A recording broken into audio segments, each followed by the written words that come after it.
This particular group has a chance to be very, very special and historic. Still, somehow that hate and that passion for this rivalry still exists. The same schedule that they depicted us to be the last in the freaking conference is the same schedule that we're 8-4 on. Not quite, my friend. Give me the Mountaineers, baby.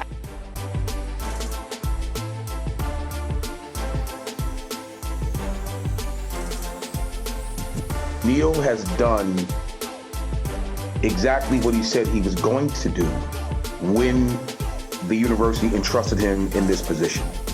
Trust the climb, give me a few years, let me get my culture in here, let me build the way I'm going to build.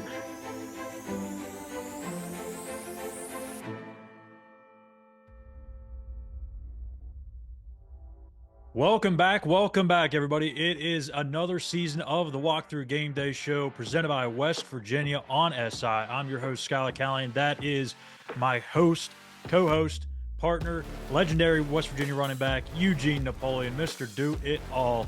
He is a legend himself, and we're going to talk so much this season about maybe some future legends in that running back room. Jaheim White, maybe C.J. Donaldson has a big year. It's going to be a lot of fun this year. It's our 6th season, Eugene, that we've done this show. It feels like just yesterday we just started this thing. Unbelievable. And that's when you know you're having a good time. When you snap your fingers, you're already in the year 6. That's awesome, man. Yeah, and it's only going to get more fun. The more wins West Virginia picks up along the way, the more they contend for the Big 12 title, college football playoff. We're going to get into all of that stuff. And but first, we're going to go ahead and talk about what last year was like, because that, to me, was kind of the turning point for this organization. And it feels like the optimism, the sense, everything is just so much different from what it was this time a year ago. It feels like a complete 180, doesn't it? Oh, absolutely. Well, think about it this way. Whenever you're coming off a successful year, you're doing what you're supposed to do. They did well in the recruiting class. They did well in the portal. All those good things. I mean, what do we have? 7 or 8 returning starters on offense. I think we have 6 or 7 on defense, somewhere in there. Listen, dude, that bolts for a very good year. I mean, they had a really good offseason. So I'm excited for what I think we're going to do this current year. Yeah, I mean, going into last year, I was brutal against what that whole situation was going to look like. I mean, I said 6, 7 wins, maybe if they're lucky. It just felt like Neil Brown was a dead man walking, and I think we all kind of had that feeling going into the season. Of course, except for Eugene, because he picks a 10-2 year every year, but that's okay. I'm not gonna get on you too hard for that. But you were pretty close. They went 9-4, so. We'll get to our predictions later in the show. We're going to talk Big 12 preseason poll. We're going to talk kind of where West Virginia fits in that. We'll also break down the game this week between West Virginia and number 8 Penn State. We'll make our picks as we always do. It's going to be a lot of fun. But to build off of that 23 season, what do you feel like this team needs to shore up to go from a good team in the Big 12 to a great team and contend for a Big 12 title? I got to be honest with you. For me, the offense is what it is, but you have to have a solid, surefire defense. Yeah. Because I really believe offensively, I think we can score with anybody in the country. That's my honest opinion. But on the defensive side of the ball, your defense has to be stout. I mean, stout. Stout against the run, obviously just as good against the pass. And you got to be able to create some plays, man, defensively, where you're taking the ball away from your opposing, team, and then giving your offense another opportunity to score some points. If West Virginia's defense is up to play to that level, watch out. I'm telling you, it could be real interesting.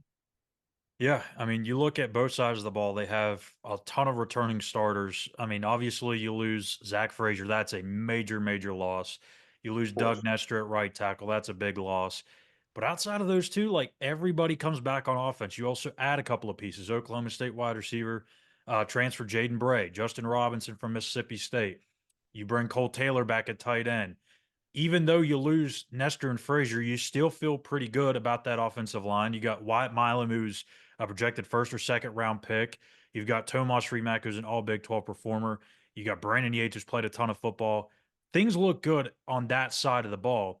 And I'm with you though. The defense has got to be the number one thing for this team. It's going to be the make or break for whether they're kind of an 8 or 9 win team again, or whether they're really going to push for something serious.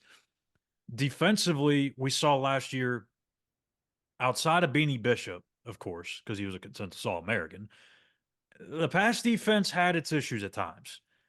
I don't know if that's going to be the same thing this year because they've got some new guys, some new bodies, some new skill sets that they really quite haven't had before, particularly with Garnett Hollis, who's a 6'2", 200-pound corner.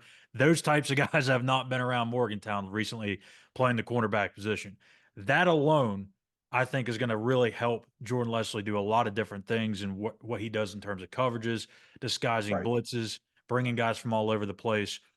But the big picture here, and we've talked about it earlier this month, right, Gene? Playoffs or bust. It doesn't have to be this year, but this feels like the launching pad for this team to really take that next step. Because you go 9-4 a year ago, you win the Duke's Mayo Bowl, you win 5 out of your last 6, you have a chance, and again, we're going to get to it, to really make a statement here in week 1.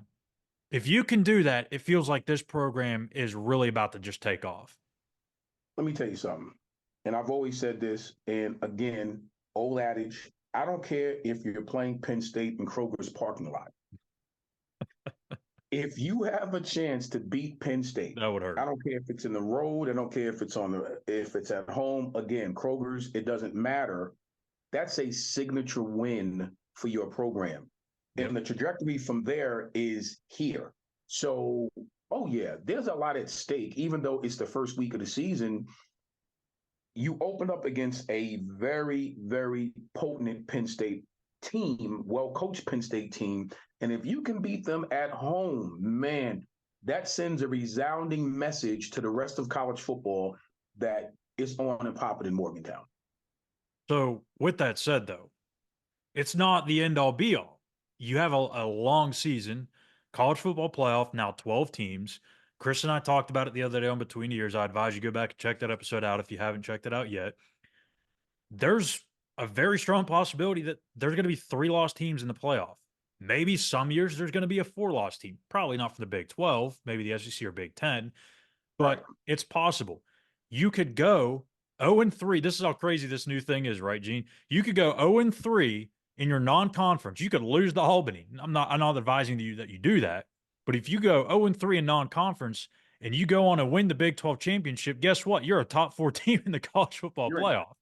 Absolutely. So I don't, again, it's not end all be all, but this is a massive, massive game for West Virginia to send a statement, even if they don't win, to keep it close and show they're knocking on the door to becoming nationally relevant once again. Listen, let me say this to you. You know I'm old school. That whole analogy, knocking on the door and, listen. Bust the dang thing down. Let's kick the door in, my guy. Look, man, it's not, I'm talking about for our program, for what we need to happen to move forward in Coach Brown tenure at WVU and that entire staff. I'm talking about these type of games are the type of games that create legends when it comes to WVU football. And Penn State just happens to be that school where these legends are made. Pitt, Penn State, like these are the games that you really have to come out and play at a fever pitch. So no, it's not going to be, the end of the season if you lose, because like you said, with the new playoff system being what it is, the realignments in college football, no, but you definitely want to come out now that you have the opportunity to beat Penn State. No, you definitely want to come out, forget knocking on the damn door. Let's kick that sucker in.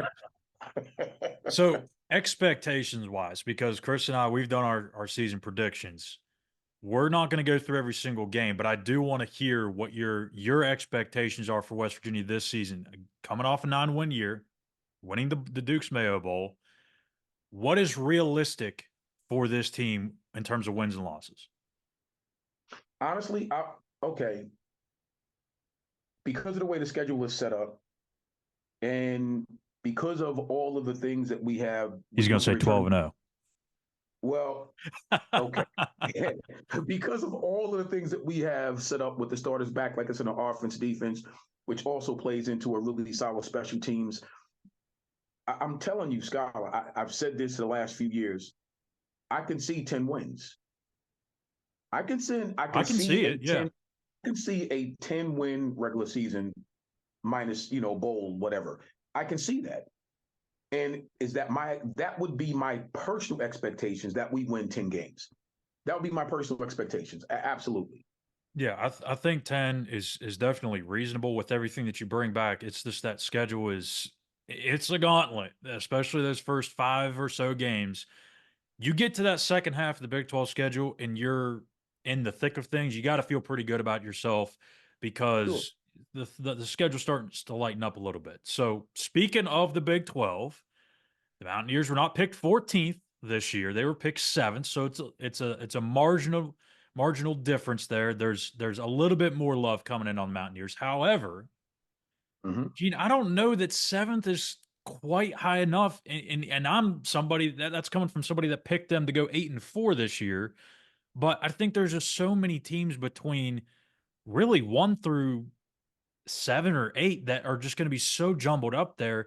I think you're going to see a lot of 8 or 9 wins teams in that range, and it's going to come down to just tiebreakers, really. I think you could finish with the second or third best conference record and end up 7th in the league, but I just don't know if 7 makes sense. What do you think?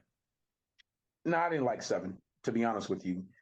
And for obvious reasons, because again, when you have what we have coming back, I was looking at more or less, I was surprised to see, because you're talking about what, 16 in a 16 Yeah, team league. I'm like, well, dang. barely the top half. Yeah, I'm like, I kind of was more on, it would have been nice to be in that top 5, believe it or not, for me, right around, hovering around probably 4. I can see Yeah. that. Yeah, that's what I thought. Somewhere, 4 to 5, I would have been more comfortable with versus 7, because I think we're just looking at the league as a whole. I think we're a lot better, in my opinion, than 7. If you're talking about season predictions to win 10 football games, I don't look on this, within our league to see too many teams that's going to win 10 games. Now, I could be wrong. No, I mean, that's the thing because this league is so tight, and in a lot of ways, I mean, it's probably the most wide open conference of the major conferences. That is the Power Four, whatever you want to call it. Yeah. Because I mean, there could be a team like Texas Tech that surprises everybody and comes out of nowhere. They've been dealing with a bunch of injuries. They're picked 9th. TCU at Right. 10. Colorado's 11th. I mean, this is what I'm saying. Like, there's no Vanderbilt in this conference. There's no Rutgers in this conference. No harm or anything to your friend there that's in New Jersey, but yeah, I mean, there's no easy wins in this league whatsoever. You're going to have games where maybe Arizona State beats or comes very close to beating one of the top teams in the league, at least in terms of where they're picked to finish. I just I just felt it was a little bit of a slight because you look at the teams above them. We'll go ahead and throw this on the screen here, the preseason poll. Utah, Kansas State, Oklahoma State, sure, I get it. Those teams have been towards the top of the league. Utah, they come over from the Pac-12. They've been very good for the last decade or so, really over the last 2 decades under Kyle Whittingham, but they make sense being at number 1. I understand that. Kansas at 4, Arizona at 5, Iowa State at 6.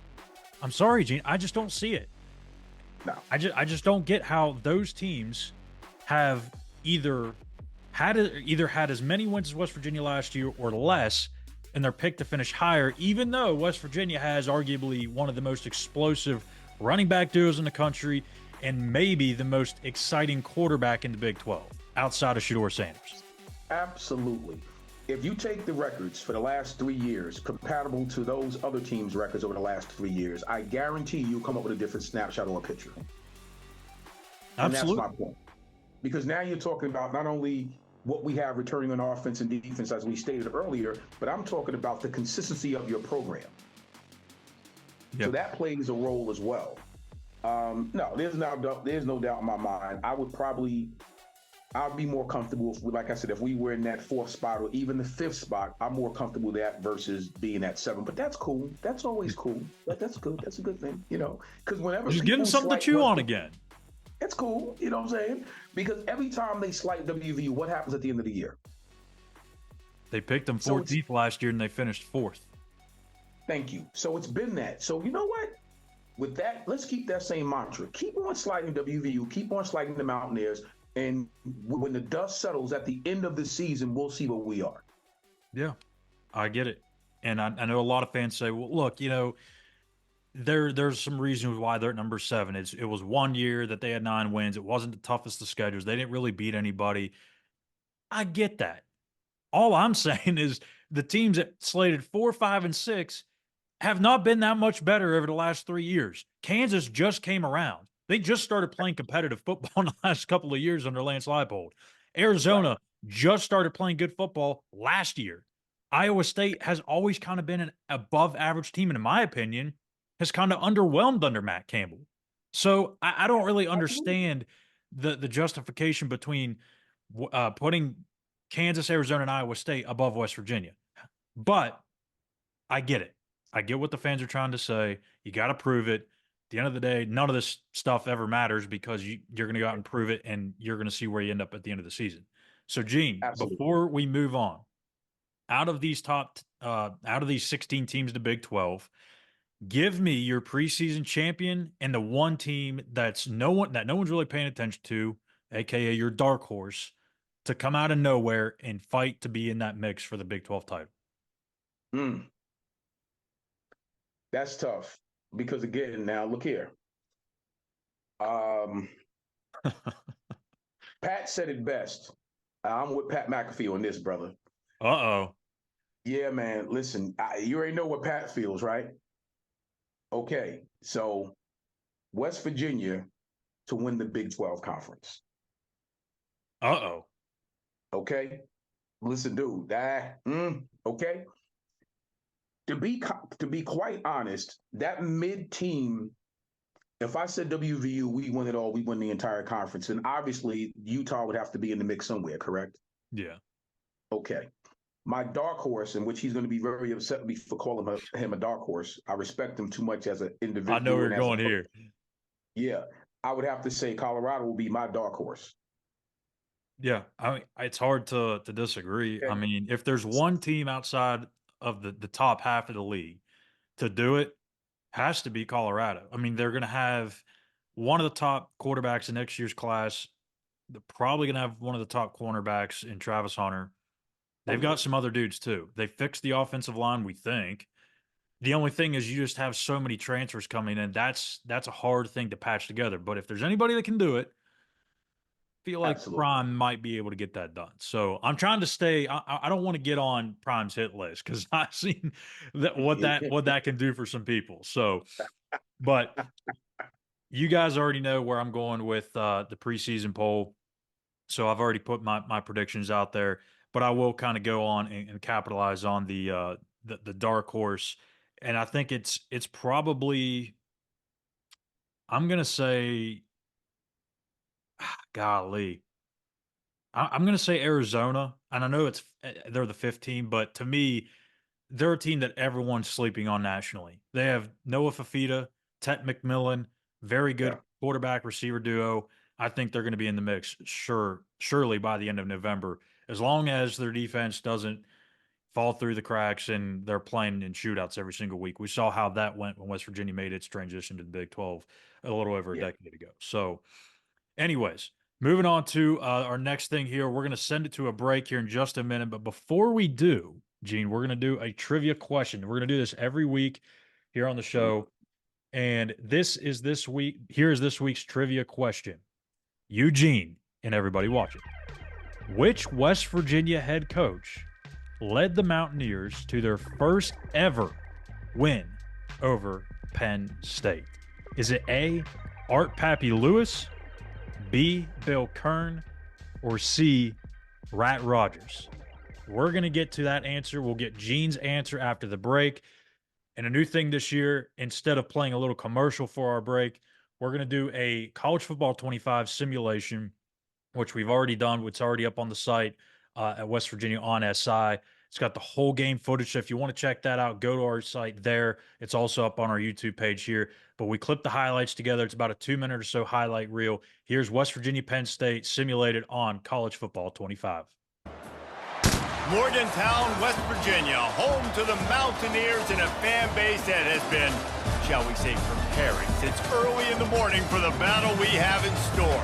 Wade, they'll have another chance on 3rd and goal from the 1. Trying to surge it in. Into the end zone he goes.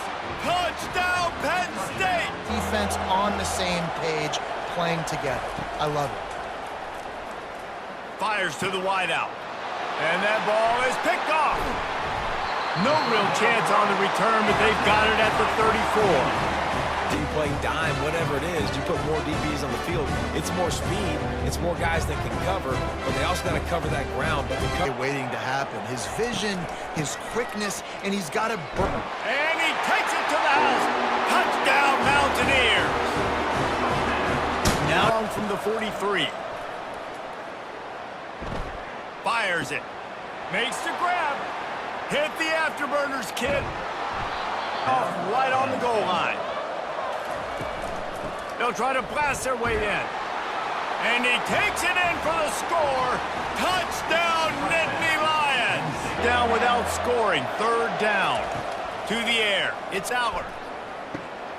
He caught it. And he will score. Touchdown, Penn State. He's looking to throw on 3rd and short. He makes the catch in the end zone. Touchdown, West Virginia. Looking to throw. Moving away from pressure. He makes his way in. Running back searching for a hole. He's dropped behind the line of scrimmage. That'll be a loss. Team in a bad spot, and that's why they still have a shot to walk out of here with a W. Good job. Go for it on 4th down. Fires downfield. Makes the grab well past the sticks. Got a lot of running room. All right, welcome back to the Walkthrough Game Day Show presented by West Virginia on SI. Hope you enjoyed our little break there. I know it probably wasn't the result that we were all looking for, but I think that was pretty cool. That's something we're going to do each week. But it was pretty interesting. I was hoping just for a really good game, nothing unrealistic. I was hoping EA Sports would come through on it for me, and they did. I mean, 21-15, 2 4th down conversions. They get the stop. They get the 2 4th down conversions. Justin Robinson busts one down the sideline, gets tackled. No timeouts. They can't get to the line of scrimmage in time. Unfortunately, falling 10 yards short of beating number 7 Penn State. But hey, that was interesting. That was pretty cool. No, I like it. I like it. I think the results will be a little bit different come Saturday. But simulation was cool though. I really do like that. It's a nice touch. Yeah. So we'll get to our predictions of the game at the tail end of the show, as we always do.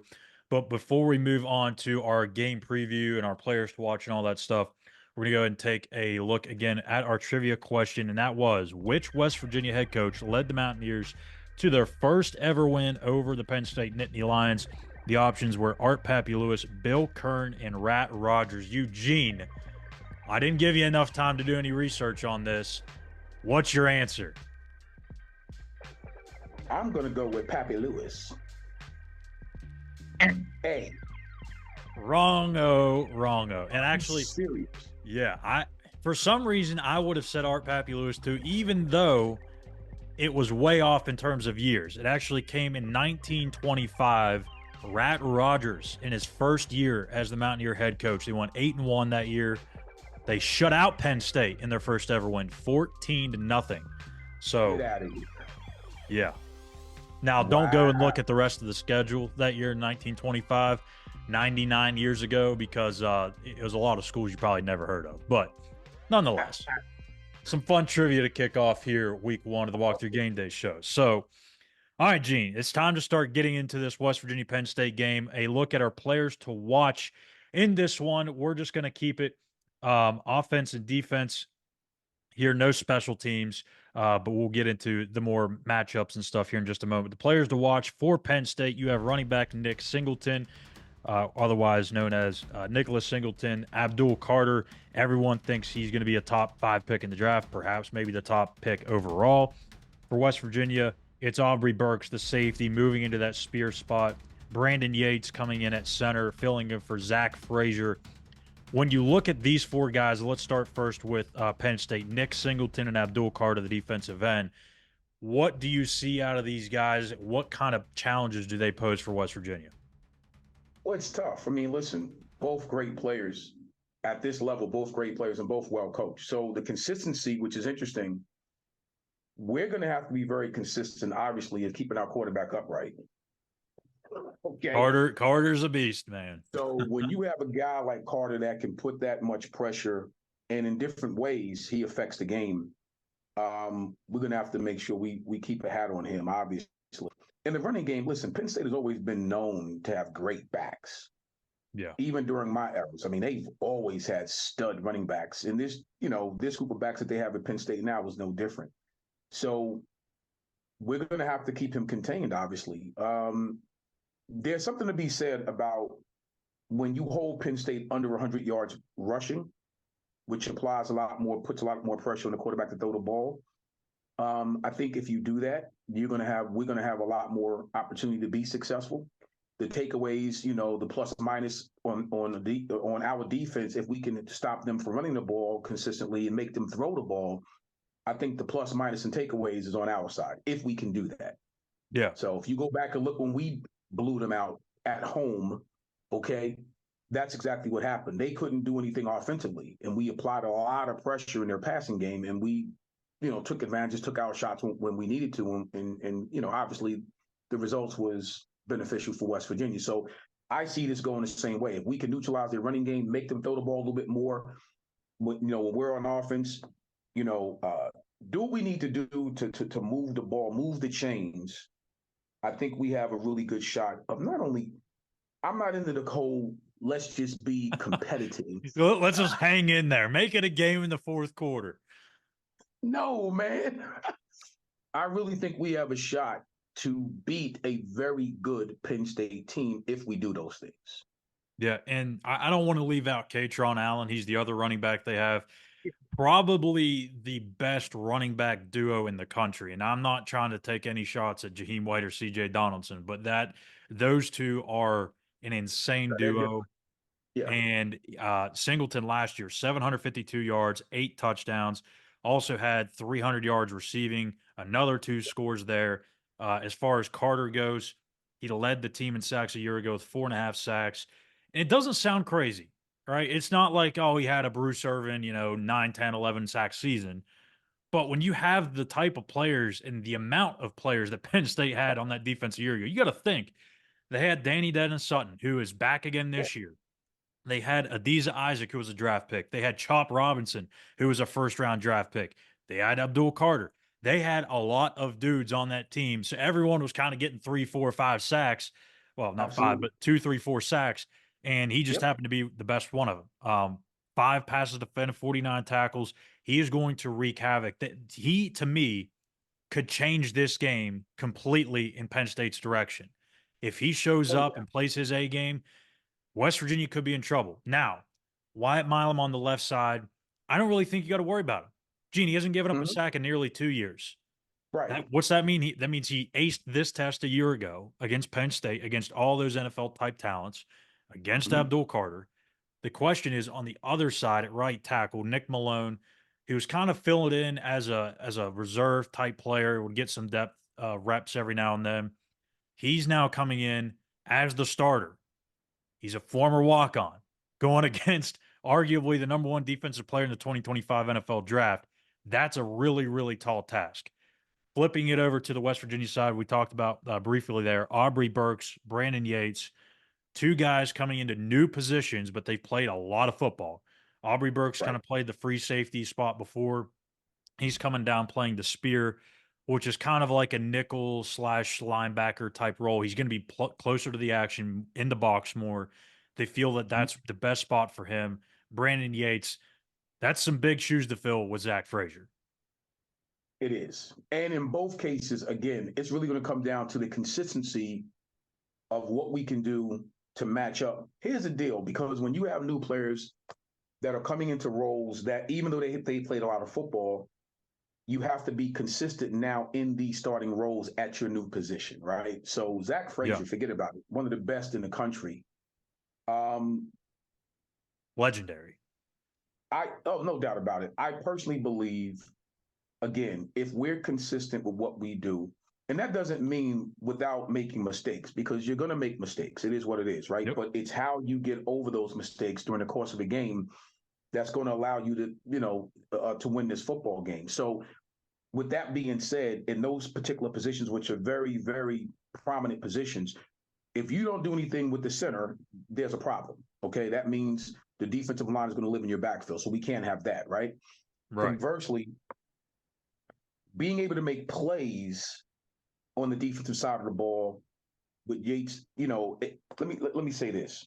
Our defense is going to have to tackle well in space. They're going to have to be able to make plays on schedule, meaning that we are expecting them to make a play. When it's third and whatever, we got to make a play. So you're on schedule to make that play. Offensively, when it's 3rd and 2, 3rd and 3, and you got to move the chains on schedule, you got to come up with a play where you can get 2, 3, 4, 5 yards to move the chains. Again, for me, that's what this game is going to come down to, Schuyler. We have to be on schedule, both offense and defense. No matter who is starting where, they have to play consistent football. I think we're up for the task, in my opinion. I really do. I think those young people are they're up to the task to play and to do well. Or guess what? We have enough depth now. Yeah. Where if they wasn't up to the task, then they wouldn't be starting, in my humble opinion. Yeah, you got options there. So and Jordan Leslie, defensive coordinator, said it earlier in the week, like, hey, we got a guy that's not playing well and he's a starter. Next man up. Last year, maybe years before, it was, oh, dang, we got to figure something out to scheme around it because we can't put anybody else in there. Now you don't have that worry or that issue anymore. So you can find a way to get people in there that are going to give you their best. If they're having an off day for whatever reason, it's going to happen. Aubrey Burks isn't going to be great all 12 games. He's going to have a bad day. Garrett Green's going to have a bad day. And that's kind of the one thing I wanted to point out real quick too. Like, yes, we could have talked about Jaheim White, Garrett Green. We're going to get into all that. These are the players to watch specifically for the opposing team. We're going to kind of highlight the big name guys like we did with Carter and Singleton. But for West Virginia, we're going with a little different approach. We're taking a look at guys that you may not necessarily think of, but are going to play a huge role in the game. Absolutely. Now, are you ready, Gene? It's time to get into this game preview. West Virginia, Penn State, kicking off at noon this Saturday in Morgantown. Big noon Fox kickoff is going to be there, televised on Fox, obviously. Penn State, I hate to admit it here, but they've kind of owned West Virginia over the years. 49-9-2, the all-time series in favor of the Nittany Lions. Last year, of course, winning 38-15. The last win for West Virginia. You know how long ago it was? The man sitting right there on this screen was playing for the West Virginia Mountaineers. That's no shot at Eugene, I'm just saying. But 88 was the last year that West Virginia beat Penn State. Before that, they won in 84. Before that, it was 1955. So there was a 28-game span where West Virginia did not beat Penn State. There was one tie thrown in there, but 27 straight losses in terms of the actual outcome. So it's been a rivalry that has been very one-sided. Some people say you got to win a few of these for it to be considered a rival. I want your take on this. You've played in this game. Yes, it's been one-sided. But do you feel like there is an actual heated, intenseness to this game? You've played in it, so you tell me. Absolutely. And here's the thing, okay, and I'm not being disingenuous to people who say, well, you got to win a few for it to be a rivalry. What makes it a rivalry is obviously the two combatants that's on the field. But the other piece is when you're recruiting in each other's territory, you have a rivalry on that side. When you're obviously competing head-to-head, you have the obvious rivalry on that side. When you are at this level and you just don't like each other, that in itself there's a three-headed monster here with this rivalry that we're talking about. And yeah, of course, it's one-sided to this point. Penn State has won a few more than what we have in this just a few more. Just a few more. But my point is, this is why it's so important for your program to go out and play well and do well, compete and win these type of games, because you want to prove a point where to a level we've taken a step where we know we can compete and play consistent ball against Penn State.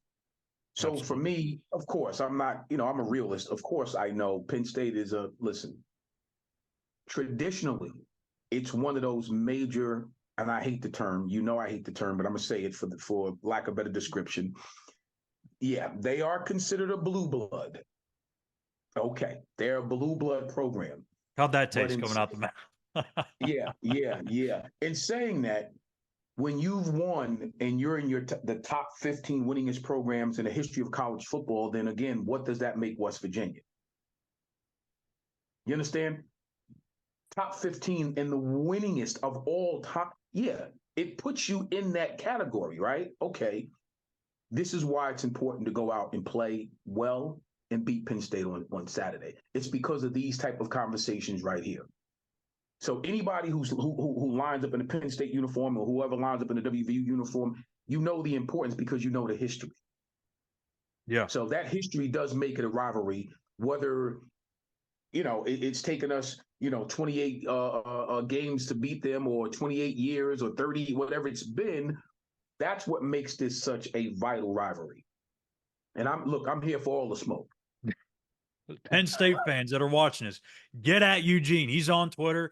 I don't know his handle. It's changed like 15 times probably in the last 7 years, but you'll find him. I'll tag him. Bring on the smoke. He wants to hear it. Bring it all. I'm here for all of it.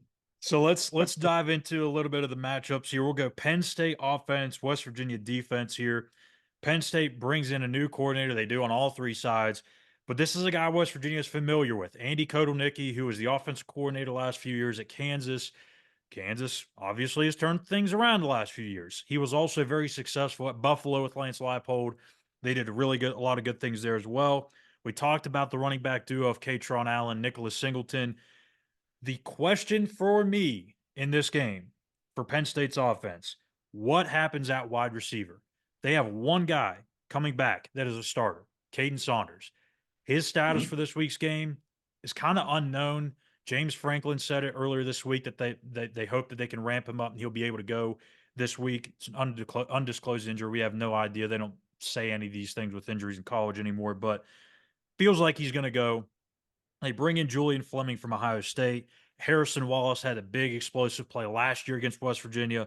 But overall, that wide receiver core is a major question mark for Penn State. And you also pair that with the offensive line. I mean, Gene, they've got 19 combined starts from that offensive line back a year ago. 13 of them are coming from that right guard, Wormley. 5 from the left guard, 1 from their left tackle. They have a new starting center, new right tackle. There's a lot of question marks up front, a lot of question marks on the perimeter. What does that mean to you? That means, listen. Pin them ears back? Ears back. That's what that means. Let's get after it. Whenever you have up front, it starts up front. When your up front is kind of questionable, no, you got to get after it. In the past, the passing game and the running game. Because listen, 9 times out of 10, if you're having the same issues in pass blocking, you're going to have the same issues in run blocking. Not necessarily all the time, but when you have a whole new front, you're talking about 2 consistent starters up front that are back compared to last year and the year before when they were really strong up front. Now, that's a vulnerable position for them. We need to take advantage of that.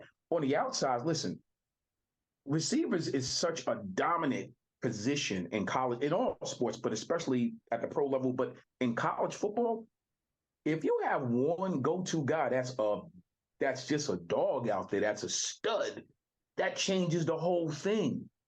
Now, not to have that, you think about the years past when Penn State didn't have one legitimate go-to, just alpha playing wide receiver. Yeah, they've had some guys. They've had some guys. So now for this year to that even to be half of a question mark, we have to take full advantage of that. We really do. So I look forward to us basically camping in Penn State's backfield Saturday. Yeah. Yeah. And to me, that's the biggest concern for West Virginia's defense is defensive line. I think there's talent there, there's potential, but we haven't seen Sean Martin break through. We haven't seen Eddie Vesterinen be somebody that's a real force in the pass game. He can affect the passing game, but he needs to Right. do more. Fatorma Moba at nose, he needs to do more. Hammond Russell at nose needs to do more. They need more of those guys up front to win their one-on-one battles, something they didn't do a year ago, although they're at the top of the Big 12 in terms of sacks. It's a little bit of a misleading stat.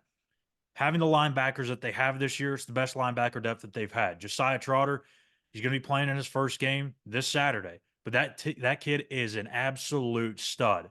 The son of Jeremiah Trotter, the brother of Jeremiah Trotter Jr., also in the NFL. Those guys have an NFL bloodline. He's the next one in line. So you bring him, you bring Trey Lathan back, who had the horrific injury at TCU last year. Ben Cutter, who capitalized on playing time because of the injury. You feel a little bit better about that linebacker room this year than you do last year. But to go back to the passing game, you have some question marks at receiver. You have some question marks at offensive line if you're Penn State. WVU, again, we kind of touched on it a little bit earlier. You have a new guy in Garnett Hollis who is going to be able to offer you something that you weren't able to do before. That's play press man coverage. West Virginia has not played a lot of man coverage, let alone press man coverage under Neil Brown. They're going to be able to do that with Garnett Hollis and Aiden Garnes, another transfer from Duquesne. I like this matchup because Drew Aller, he's going to be somebody that wants to get the ball out fast. Last year, he did not throw very many passes downfield. There's a lot of dinking, a lot of dunking. How do I know that? He threw 112 more pass attempts than Garrett Green last year, only had 225 more yards than Garrett Green. Garrett Green was slinging that thing all year long. Drew Aller, not so much. If you can get that first step and knock a receiver off his track, I mean, they're not a team that likes to play, where the play's broken down and they need Drew Allard to scramble outside the pocket and make a second play or a third play. That's not them. It's got to happen right out of the gate. If you can get Garnett Hollis and Garnes to do their thing in press man coverage, you get after the quarterback, you got to like your chances.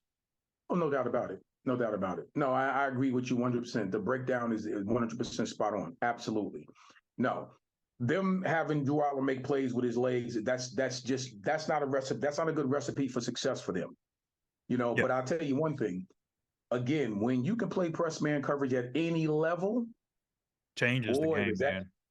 It changes the game so much. Boy, does that open up opportunities for your front guys to really get back there and create some havoc in the backfield. I really love that. I'm super excited about that matchup.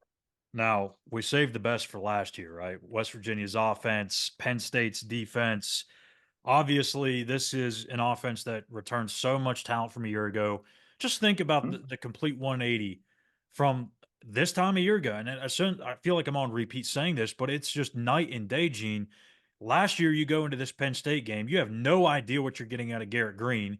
You had no idea who Jaheim White was. He didn't even play in this game a year ago, so that's a key factor that we need to keep in mind. The top two of the top four receivers that went into that Penn State game, they didn't even last through the first month of the season. They left the team, Cortez Bram and Jeremiah Aaron. So there's a lot new for this West Virginia offense, but a lot of firepower. Where does this offense have to really take advantage in terms of being able to move the ball efficiently, getting in third and shorts, third and manageable situations to be able to put up enough points to come out with a win? Let me be honest with you. And it's so funny you said, I was talking to my wife earlier in the day, and I said this, so I'll say it here. Let Green cook. Yeah. Let Green be Green. Let him cook.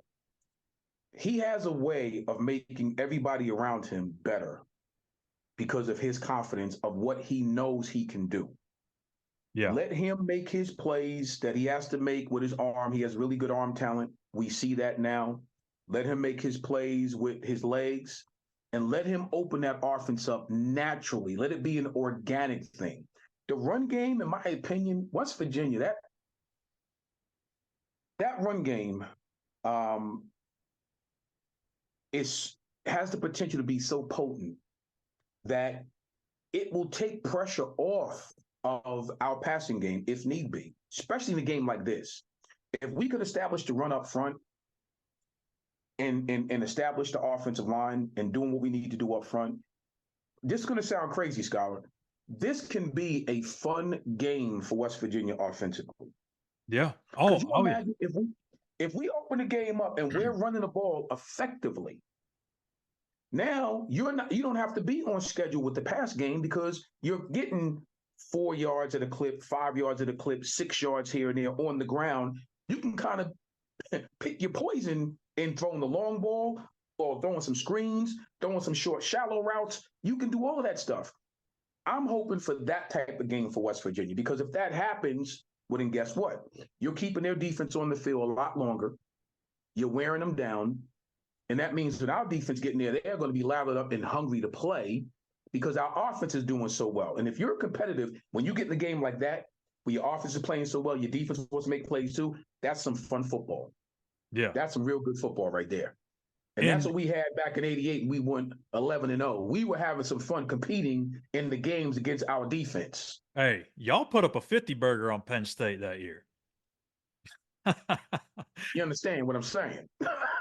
So, and really, again, last year in that Penn State game, and really for much of the whole entire 2023 season, West Virginia leaned on the running game. They had really the passing game was just taking shots downfield, and occasionally it would be somebody making a play and making someone miss, but it was a lot of deep shots down the field, a lot of stuff underneath, nothing really intermediate. I think you're going to see a major difference that in this year with Garrett Green, because he has seen a double-digit increase in his completion percentage, according to quarterbacks coach Tyler Allen, Neil Brown, from last fall camp to this fall camp.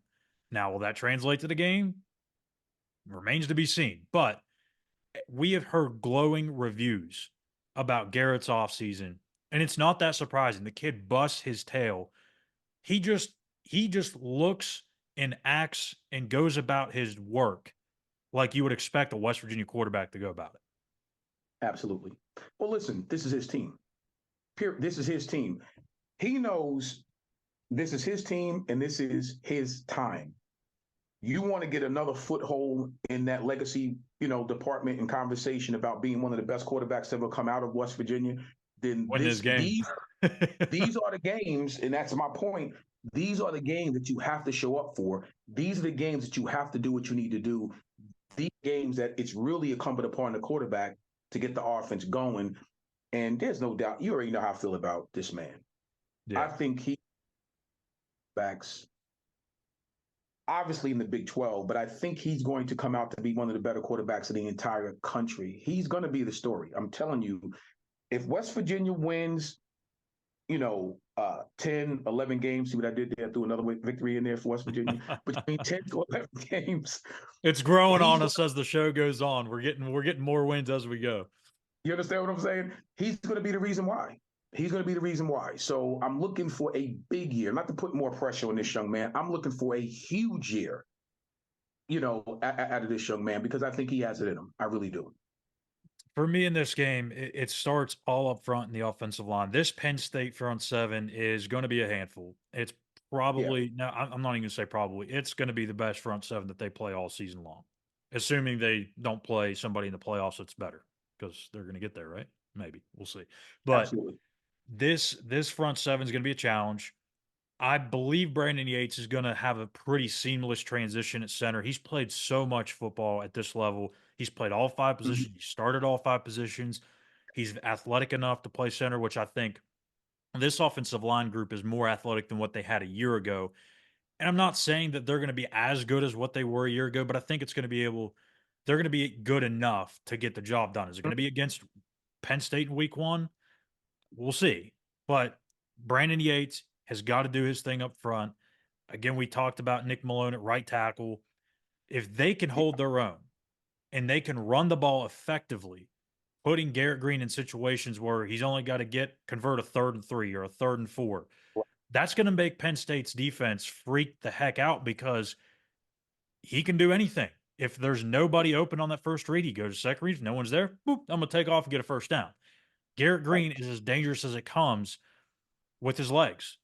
Ran for over 750 yards last year, 13 touchdowns. So it's all about getting in third manageable situations. You don't want to get behind the sticks, which it felt like they did so many times in that game a year ago. Third and fourth downs lost them that game. I know the score is 38-15. It was much closer than that for much of the game. Things got away from them there at the end. C.J. Donaldson, Jaheim White, they've got to be the keys for this offense. They are the engine that gets this car going. They're the straw that stirs the drink. They get going, the passing game opens up. You can start taking those shots downfield. And I'm going to put this little stat out here, Gene. I just came up with this one on the fly, so I'm already in midseason form. Penn State allowed 20 or more points 4 times last year. That's it, a third of their games. Right. 3 of those games they lost. So you mean to tell me West Virginia gets 20 or more points, their chances are pretty good? Now, again, I get it. Before the Penn State people come after me, I get it's a different team. I understand all of that. But if you score 20 or more points on this defense, who, again, has a new coordinator, Tom Allen, right? You're at home. You mean to tell me West Virginia can't get a couple of touchdowns throwing, a couple of touchdowns rushing from Garrett Green? I think their chances are pretty high. Would be interesting. And I'm not even going to get into the logistics of why is it once the opposing team puts up 20 points, you lose the game. I'm not even going to get into that. But I think anybody that knows football would know why. Okay. That puts so much pressure. I'll just give a little hint to those who don't know what I'm referring to. That would put so much pressure on the other side of the ball if they create 1 or 2 turnovers because they're trying to catch you, because they know this opposing team just put up 20 points. Anything is possible. So anything in Morgantown Saturday is possible when we score, between 21 to 24 points. Yeah, I hear what you're saying, Schuyler. See what I did there? I got you. So it is our favorite time of the show. It's a little part where we like to go back and forth. It is our pick'ems, and Gene has been the 2-time reigning champion of this thing. I've got to figure out a way to come out on top this year. I'm tired of him talking all offseason about it, bragging every time we talk on the phone. Hey, man, remember I beat you in pick'ems this year? No, he doesn't do that. He's a humble guy. He just lets me know every now and then. He'll tell me how dumb my picks are throughout the week. He can have that. So, all right, Gene, let's go and get into it. It is Clemson in Georgia. Not the Clemson you're used to. It's been a little bit of a different version over the last couple of years. 12 o'clock Eastern on ABC. I think this is all Bulldogs right here. I mean, I do think Clemson's going to take a step forward. I think they're going to get a little bit back to where they were. Are they a playoff team? I don't know. The ACC is a crapshoot. They have the talent, but this is a complete mismatch in this game for them. Georgia's going to run through much of their schedule. This is the start of it. No doubt. Listen, Clemson's going to take a step, but they'll be walking into this particular stadium with no cleats on. It won't be a step for this particular game. So 100% Bulldog. And yeah, Georgia, it won't even be close, in my opinion. Yeah, Georgia all the way. This one is a very underrated matchup. Maybe not in the Sunshine State, but Miami at Florida. 2 coaches that really need to get things going. Billy Napier at Florida, Mario Cristobal at Miami. Season's not going to end after this week, but it feels like the warmth on that hot seat is going to kind of kick it up a couple of notches for whoever loses this game. Absolutely. I don't know where to go because I feel like Florida is the better team.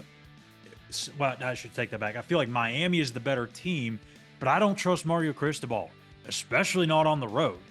So I'm going to lean Florida here, go a little Gator chop, but I'm a little hesitant there. That's a really tight game. I'm back and forth, but I'm going to go with the Gators.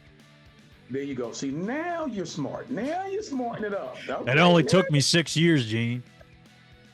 Now you're smarting it up. Same exact thing. No, on the road, Miami at Florida. No, if it was the other way around, I might be a little bit hesitant to pick Florida, but no, they're at home. That's smart? Nah, Florida all the way. Now, I was almost reluctant to put this game on here because College Game Day is going there instead of Morgantown. That's their decision.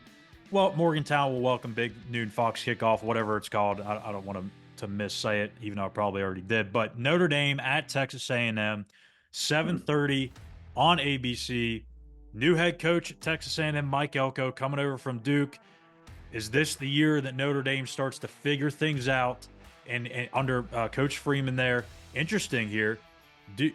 Notre Dame's starting quarterback, Riley Leonard, was the starting quarterback for Mike Elko at Duke last year. So a little bit of history here. I think Notre Dame's the better team, but I like Texas A&M for some reason. I'm going with the Aggies. Here you go. Here's where you make your mistakes. Here you go. Okay. Come on, dude. Fighting Irish. They have something to prove. So I'll just make this little spiel real quick. They have something to prove, and what better way to go into Texas A&M, major game to start your season off. This quarterback has something to prove. I really think that Notre Dame will get it done. It's going to be a good football game. Don't get me wrong, but no, Fighting Irish all the way. And that's the first time I think I've ever picked Notre Dame. So I have to go upstairs and wash my mouth out now. Dang it. Yeah. Well, just because of that and your reaction to my pick, I just went ahead and put that down as a loss. So hopefully I'll change that to a W at the end of the weekend, but we'll see. LSU hosting USC at 7:30. This one is on Sunday. So note this one's a Sunday nighter on ABC. Lincoln Riley lost Caleb Williams. And even when he had Caleb Williams, they really didn't do a whole lot at USC. I don't think they're going to go on the road to Death Valley and pull out a win with a first-year starting quarterback in Miller Moss. Go Tigers. Yeah, absolutely, all the way. LSU, again, playing at LSU is a different environment. You're bringing a brand-new quarterback in there. You're bringing some pieces that you had to piece together because you lost a lot of talent the year prior to. Now, I don't think, USC will have a decent year, but it ain't going to start in LSU. So LSU all the way. Go Tigers. And the one that we are all here for, West Virginia hosting number 8 Penn State. The start of something special potentially in Morgantown. Neil Brown led the Mountaineers to a 9-4 record a year ago. They won the Duke's Mayo Bowl. The confidence is building inside Milan Puskar Stadium. They feel like they have a chance to knock off the Nittany Lions. You want to play and you want to coach at places where it really matters, and it matters here. I challenge, our fans. I think that could be a big factor in the game. And not only when things are going good. I mean, they have good players. Those running backs, they're all across their offense, receiver, tight end, quarterback's a good player, and they're gonna make some plays. They're a good team. Just like I tell our players, it's next play mentality. And I think our fans carry that same mindset into it. Can be a huge factor. Be as loud as you can be. I think the fans are already really excited. I know the blue light will be rocking and rolling before I wake up. So I'm looking forward to being out there and playing in that environment. Our guys are excited about the opportunity. It's going to be a great challenge. Not going to make or break our season anyway, but I'm not trying to minimize the importance of it. This is a big time college football weekend. We got Fox big noon game. The crew's going to be here. McAfee's going to be here on Friday. A lot going on, and the spotlight's on Morgantown. I fully expect our fans and our community to really blossom under the bright lights. All right, Gene. West Virginia, Penn State. Noon on Fox. I've already kind of gave out my prediction on the game-by-game prediction, so I won't waste much time here. The closer we get to this game, though, I will say the gut feeling is that the Mountaineers are going to really give Penn State a true scare. I don't know what that looks like. I don't know if it's a late thing. I don't know if they lead late in the game, Penn State comes back and wins it, or something in between. I just feel Penn State is the more talented team. Talented teams find a way to win games, even on the road in hostile environments. They're going to find a way to win, but man, I'm telling you, Gene, it has taken everything within me to not pick West Virginia because I really feel good about them for some reason. But I'm going Penn State. West Virginia, 24. Penn State 17. Oh, we even got a score prediction here. Okay. 24-17. Great game, back and forth battle. West Virginia pulls it out in the fourth quarter with some big plays, a big defensive stop. and Green gets it done with his legs to put us up 24-17, WVU victory. The crowd goes crazy. You're going to hear New Jersey going crazy. My house is going to be flipped upside down. Yeah, man, West Virginia will win this football game. Well, that means that one of us is going to be wrong, obviously, and maybe the college football 25 simulator hopefully will be wrong because they picked 21-15 as we showed earlier in the show. But that's going to do it. That's a wrap on the first show of this season for the Walkthrough Game Day Show. I'm Schuyler Callihan. That's Eugene Napoleon. Thank you guys so much for watching. It's the 6th year of our show. We're so thankful to be able to keep doing this. We have a ton of fun doing it. Be sure to put your picks in the comment section on YouTube, just like we did last year. If you nail every single one of them, we'll send you a Eugene Napoleon autograph picture from his playing days. Could I be wrong here, but is that picture not from against Penn State? Or am I wrong? I have a few. Oh, okay. Okay. But you know what? The one I will send, yes, it will be against Penn State. There you go. So that's going to do it for us here today. We will be back, though, on Saturday after the game. We'll break everything down. If West Virginia wins, we'll maybe have to call the fire department to get Eugene's house put out because he's going to be lighting it on fire with that couch and everything. But we'll get it all taken care of. We'll get the water on it, and we'll make sure we get the post-game show in there. So be sure to join us back here on Saturday after the game, West Virginia, Penn State. Thank you guys for watching. We'll see you guys on Saturday.